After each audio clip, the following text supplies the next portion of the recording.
Benvenuti cari amici su Underground Sea per proporvi un primer dedicato al Legacy, come ormai da tradizione da diversi mesi a questa parte, nella collaborazione con il circuito torneistico del Covid-19 World Skype, in compagnia di Claudio Sigillò, un deck builder che si è distinto in questa ultima edizione. In passato abbiamo trattato diversi archetipi, spaziando anche in build non propriamente rapide, anche se con meccaniche che in qualche modo ne permettessero una chiusura dal nulla. Qui invece siamo di fronte a un control vero e proprio, votato a strozzare qualsiasi opposizione. Il merito non andrà solamente alle interazioni, ma a una particolare tipologia di permanenti, i viandanti, che ormai da molti anni popolano anche questo formato old school con diverse icone, capaci di dare un grande supporto anche nel Legacy. Questa volta vi parleremo di Azorius Placewalkers.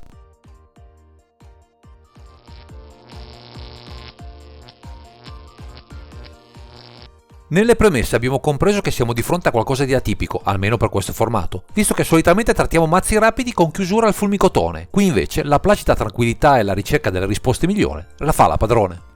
Innanzitutto avremo a disposizione una batteria di cantrip con 4 brainstorm e 4 ponder, che ci permetteranno di tenere mani anche non perfette, sistemandole al meglio per replicare le possibili minacce del nemico di turno. Come ogni control che si rispetti, non ci faremo mancare i counter, con 2 Force of Negation, 4 Force of Will e un Floodstorm, per domare anche senza mana a disposizione qualsiasi partenza a strappo, così da placare sul nascere le velleità dell'opponente. Chiaramente non possiamo uscire di casa senza un buon comparto rimozioni, così se qualcosa sfuggisse alle fitte maglie previste da una lista, con 4 Sword to Plusher e 4 Prismatic Ending, avremo modo di esiliare creature o altri permanenti a basso costo scomodi, prima che sia troppo tardi. E visto che l'archetipo non annovera creatura, avremo tra le 60 2 Supreme Verdict, carta perfette per ripulire senza possibili rischi i board affollati, che troverebbero campo libero vista l'assenza di paranti sul nostro lato del tavolo. Tutto questo accanimento verso i permanenti del nemico non ci porterebbe da nessuna parte, ma con un Days Undoing si intravede un primo modo per offrire un'alternativa per mandare all'aria i piani di chiunque provi a ostacolarci, attraverso il giusto supporto di qualche carta speciale che vedremo tra poco.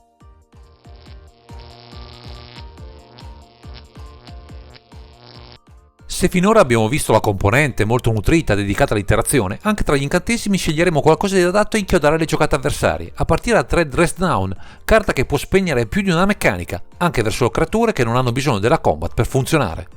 A questa carta, che possiamo annoverare tra le emozioni, anche se con un effetto temporaneo, affianchiamo quella che sulla carta potrebbe anche risultare una finisher, visto il numero di magie che abbiamo nella lista, Shark Typhoon, qui in 2x. Il suo primo effetto sarà molto utile per povolare il board di diversi token, che alla lunga potranno anche costruire uno stuolo di squali che avranno campo libero per picchiare il nemico, ormai privo di mezzi per contrastarci, ma non sarà l'unico modo per mandare all'aria i piani dell'opponente.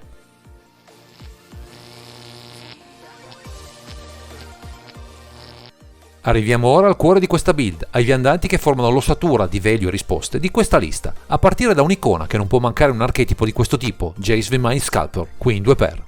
La funzione principale è quella di offrirci vantaggi in mano, ma anche repliche sotto forma di tempo con il suo -1, così da rallentare l'azione dell'avversario che si vedrà rimbalzare una creatura, magari tra quelle ormai pronte a infierire sui nostri punti vita.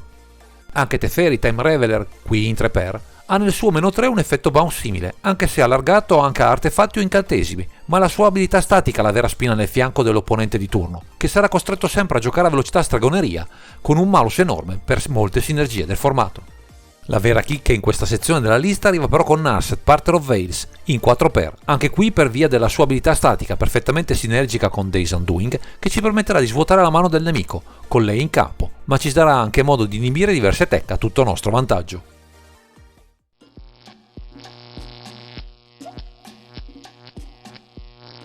Dovendo gestire sin dal primo turno minacce che problematiche a suon di interazioni, mette di certo sotto sforzo la mana base in fretta. Ecco perché, nonostante sia basata solo su 2 colori, adotti delle scelte estreme in linea con questa particolare esigenza. Sono chiaramente presenti un buon numero di fetch con 4 Flooded Strand, 3 Scalding Tarn e 3 Prismatic Vista, così da assicurare sin da subito i colori giusti in campo, con una predilezione per il blu, vista anche la quantità di costi doppi presenti nelle carte di questa build. Come terre doppie non avremo in realtà molte scelte, con solo 2 Tundra e un Volcanic Island, per evitare di essere sotto scacco dal Late Date, sempre molto presente nel meta attuale, che potrebbe mettere particolarmente in crisi il cast dei nostri viandanti. La fanno da padrone le terre base, qui di tipo innevato senza però una reale esigenza funzionale, con 3 isole innevate e 2 pianure innevate, affiancate da una montagna innevata, scelta dettata da alcune carte che troveremo nella sideboard, castabili soltanto con questa fonte di mana. Unica tech in questa sezione è composta da un Mystic Sanctuary, carta interessante per recuperare nel late game una magia rimettendola direttamente in cima nel nostro grimorio, per un futuro cast da cui trarre il massimo profitto.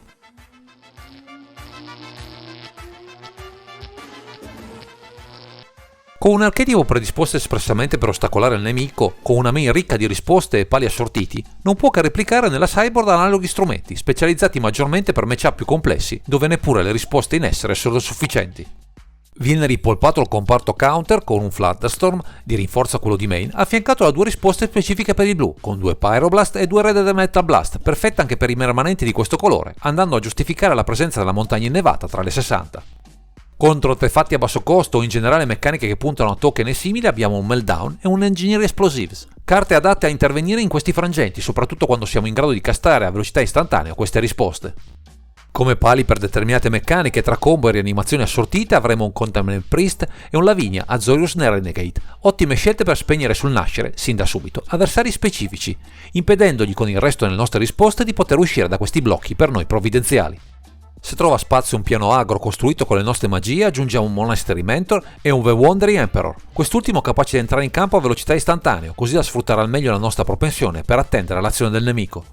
Contro carte puntuali non possono mancare le Surgical Extraction in 2x, come risposta a matchup specifici, in cui neppure il nostro comparto interazioni più fornito potrebbe rispondere in modo adeguato.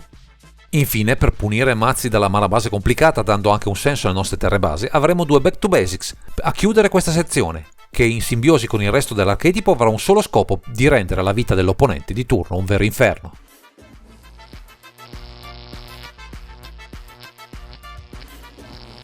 Il percorso che ha portato Claudio Sigillò a utilizzare questa build Azorius Placewalker, che racchiude in sé tutte le sinergie per domare la complessità del meta Legacy, parte da molto lontano, più precisamente da una build combo che fondava le radici su una carta molto particolare, Days Undoing.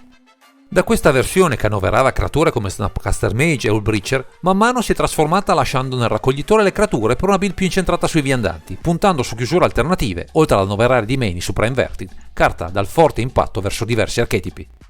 La combinazione di Jason, Mind Sculptor e Narset Portal of Vase, unita ad altre carte di pregio, permettono di impedire il card advantage del nemico, dandoci sempre modo di spadroneggiare tra i tavoli, anche in condizioni estreme, grazie al nostro comparto interazioni molto nutrito.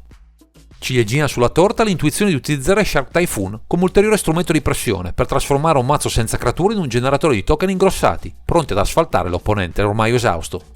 Un approccio solo all'apparenza lento per questo Azorius Planeswalkers, merito di alcune carte specifiche ma anche di alcune intuizioni, che il nostro deck builder ha inserito tra le 75 come il rosso, che fa capolino qua e là a dare manforte alla nostra azione.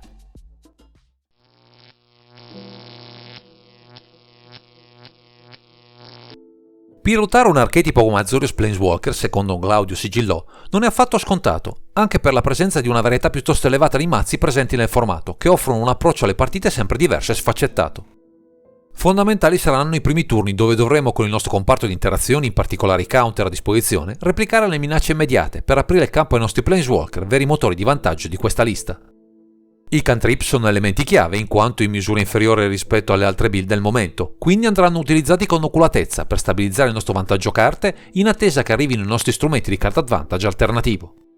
Un primo trick arriva da Teferi Time Raveler con il suo +1 e Dress Down, che giocato in hand dell'avversario potrà essere rimbalzato nuovamente in mano nel nostro turno, così da generare ulteriore value per avere sempre le mani piene di risposte o di minacce.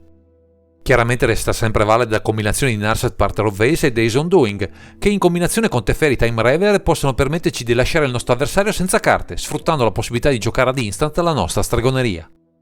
Insomma, un archetipo, questo Azorius Planeswalker, che punta non solo a replicare le minacce, ma a negarle direttamente nella mano dell'avversario, regalandoci delle vittorie senza neppure sforzarci troppo a castare magie in risposta.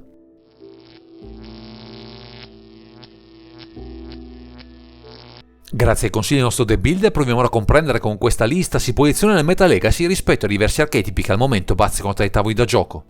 Verso OR Delver siamo di fronte a un match ostico. Ecco il motivo per incrementare gli effetti come Pyroblast atti a contrastare le sue minacce, dove non dovremo far passare nessuna delle sue finisher, sempre attenti anche a proteggere la nostra mana base dal suo lane date sempre in agguato. Verso Dead End Access, sia nella versione tradizionale che quella che annovera Yorion, siamo in una situazione migliore che in passato grazie a Prismatic Ending e Dress Down, che possono spegnere le sue minacce, con l'accortezza soprattutto post-side di avere sempre un counter pronto contro le loro repliche alla nostra mana base. Verso mazzi basati su Doomsday siamo in difficoltà se non apriamo con mani iniziali adeguate, anche se Dress Down ci può salvare dalle loro chiusure in automill, che passano attraverso Tassas Oracle. Qui sarà fondamentale far entrare presto il nostro viandante, per prendere in un pugno il match, con il vantaggio che otterremo dalle sue abilità. Verso i mazzi Lens o con Dark Depths siamo in contesti non proibitivi, visto che abbiamo diverse risposte a disposizione per le loro tech principali, che abbinate ad alcune carte specifiche post-side come Surgical Extraction e Back to Basics, ci permetteranno di domare anche questi archetipi non certo facili da addomesticare.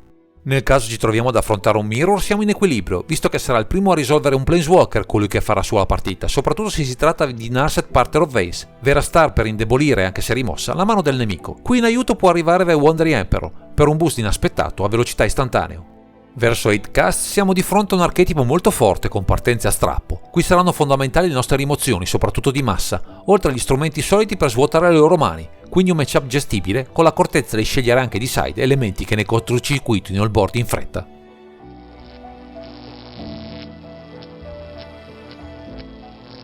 Con la continua evoluzione del meta per Claudio Sigillò è piuttosto naturale pensare a delle implementazioni per il suo Azorius Planeswalker, visto che dovremo sempre essere ben equipaggiati per fronteggiare qualsiasi tipo di minaccia in campo.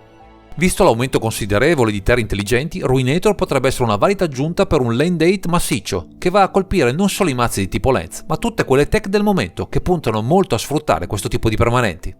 Una carta pensata per aumentare il land drop, oltre a offrirci un volante robusto, tra l'altro incounterabile, è Timeless Dragon, tech con del potenziale soprattutto verso gli Oleve Delver, archetipo non certo facile da domare. Altra tech pensata contro questi archetipi e non solo è Sevin Reclamation, perfetta per i nostri Planeswalker finiti prematuramente nel cimitero, andandoci a offrire anche un potente 2x1 nei momenti chiave del match, magari contro un avversario a base control, che potrebbe così subire il nostro vantaggio senza più vie di fuga.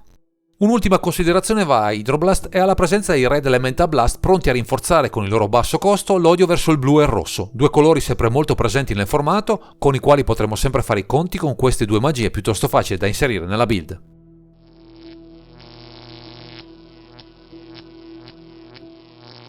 Siamo arrivati alla conclusione di questo primer, ringraziamo Claudio Sigillò per averci illustrato le complesse dinamiche dietro questo archetipo, che si pone in modo differente rispetto al contesto del momento, replicando prima gli avversari, prima di poterli colpire. Se amate un gameplay in control, ma volete comunque avere diverse opzioni su cui contare, oltre a delle chiusure solide, questo Azorius Planeswalker potrebbe fare a caso vostro, proponendovi tra l'altro un archetipo flessibile, in grado di adattarsi con facilità agli stravolgimenti di questo formato old school, mai cristallizzato. E se volete partecipare a un futuro Covid-19 War Skype o volete saperne qualcosa di più su questo formato old school, continuate a seguirci sul nostro canale o scrivete nei commenti sotto questo video, siamo a vostra disposizione per darvi tutte le news del caso. Direi che questo è tutto per questo video, grazie per averci seguito e non dimenticate di commentare, condividere e sottoscrivere il canale per ritrovarci sempre qui su Underground Sea.